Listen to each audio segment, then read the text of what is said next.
I'm Haley Taylor, and you're listening to the Rough Draft Diaries. This week on the Rough Draft Diaries, we're talking about science, technology, engineering, and mathematics, or STEM. My name is Tom Burnworth, and I am the executive director here at Sylvania STEM Center. The Sylvania STEM Center, in a nutshell, is robotics for kids. It started about 10 years ago, when Tom's wife, Crystal, went looking for extracurricular activities for their two sons. When my wife said that she found FIRST, my initial reaction was, well, you're an English teacher. You don't know anything about robotics. How are we going to do this? She's like, well, I'll figure it out. And I'll be darned, that's what she did. FIRST is a competitive robotics league that uses Legos for material. So Crystal reached out to the FIRST Lego League programs, wrote a few grants, and with her and Tom together, they both created 2 robotics teams in their basement. Pretty much just our friends and their kids. That first year, the teams that we had, they didn't do very well. We didn't know what we didn't know. And so they went into that first tournament and essentially got crushed. But we had really motivated kids, and that didn't sit well with them.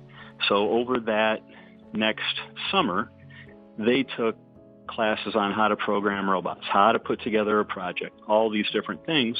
And then when they came back the next season, they were very, very successful. A year ago, they came back and won everything that they could, made it all the way to the state competition and competed there. As those first teams became successful, more parents wanted their kids involved. So Crystal and Tom started a robotics team in every single elementary school in Sylvania.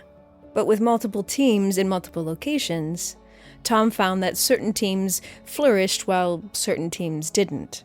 So the idea then became, well, why can't we all train together under one space? We could bring all the teams in and all the kids in, and every kid could have the same good experience that our kids were having.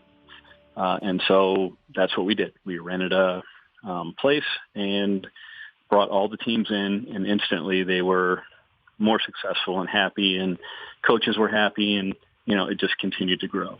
Having one individual space also meant that the program didn't have to be connected with a specific school. So now students outside of the Sylvania elementary school system could participate. And you may be wondering, as I did, what it looks like to participate in a robotics team. We have robotics programs from first grade all the way up to 12th grade. Our youngest teams, our first through third graders, they start with a little Lego We-Do robot, it's called.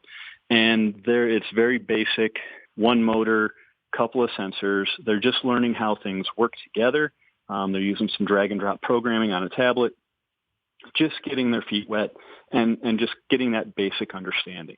4th through 8th grade is when it truly gets competitive. They're still using a Lego robot, but it's a little more complex. It has a wide variety of sensors. It has color sensors, gyro, ultrasonic, touch, can run 4 motors, and they have to build it to complete these missions out on this field. So they have to build it however they think is best. Then they have to program it to run out there autonomously and complete as many missions as possible in 2.5 minutes for the most amount of points. And that's one part of the competition. The other part is called innovation. And every year has a different theme. Themes like water, space, cargo. Teams have to identify a real-world problem and then develop a solution. They have to share with experts. They have to develop a prototype, learn how would this be manufactured if it went into production, what's the cost, things like that, and then present that to the judges. The third criteria for judging is core values. Basically, how well a team works together, but also their impact on their local community. So it really brings in that, for lack of a better saying, you could be the smartest person in the world, but if nobody can work with you, it's worthless. So it helps bring that forward and learn those soft skills. Sylvania STEM also has programming for 7th and 8th graders, where they finally graduate from using Legos to full aluminum robots. But regardless of what material is used or what grade these kids are in, Tom gets to see valuable lessons learned by these young students. It's about them learning that problem-solving process. Just because they hit that roadblock, that's not a reason to stop. Keep moving and keep exploring and till you find the solution that works for you.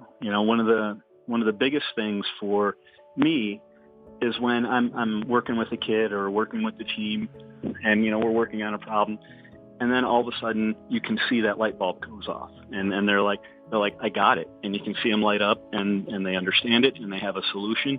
That kind of like the I got it, or their eureka moment, and you can see it in their face when it happens.